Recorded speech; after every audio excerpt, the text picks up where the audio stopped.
warahmatullahi wabarakatuh. Sampurasun.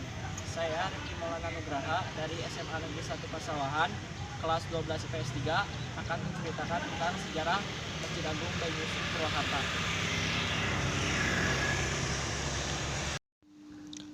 Masjid Agung Purwakarta terletak di Jalan Ganda Negara 30 RT 05 RW 02 Kelurahan Negeri Tengah Purwakarta. Terdapat beberapa kegiatan di Masjid Agung seperti pembayaran zakat, infak, sodaqoh, wakaf, juga menyelenggarakan kegiatan pendidikan, menyelenggarakan pengajian rutin, menyelenggarakan dakwah Islam atau tabligh akbar, menyelenggarakan kegiatan hari besar Islam, menyelenggarakan ibadah sholat Jumat, dan menyelenggarakan ibadah sholat fardu.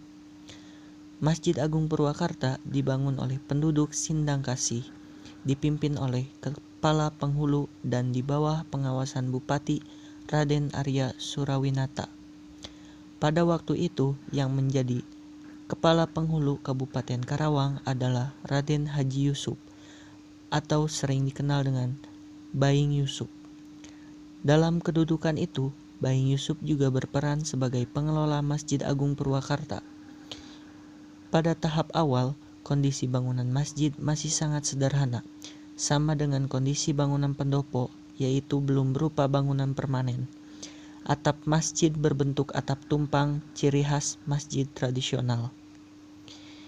Masjid Agung Purwakarta pun pertama kali direnovasi sekitar tahun 1854, masa pemerintahan Bupati Raden Sastradiningrat I. Sejak abad ke-19 sampai sekarang, Masjid Agung Purwakarta mengalami beberapa kali renovasi. Setelah Indonesia merdeka, Masjid Agung Purwakarta kembali mengalami renovasi. Tahun 1967, ruangan masjid diperluas dengan menambah bangunan sayap dan tempat duduk.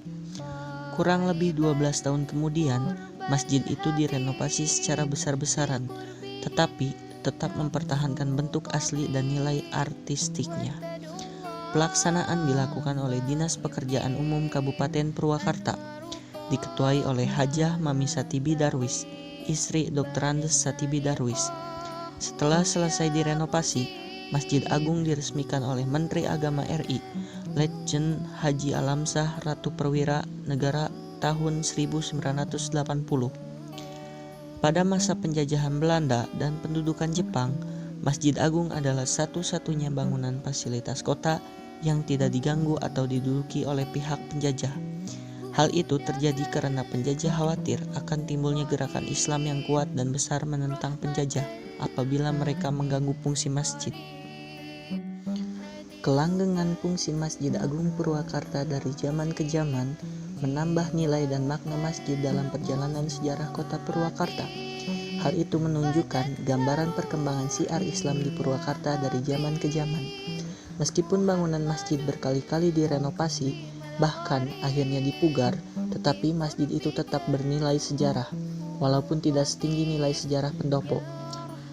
Satu hal yang memperkuat nilai sejarah situs Masjid Agung Purwakarta adalah keberadaan makam Bupati Raden Ganda Negara Bupati Karawang ke-15 yang berkedudukan di Purwakarta di halaman belakang masjid.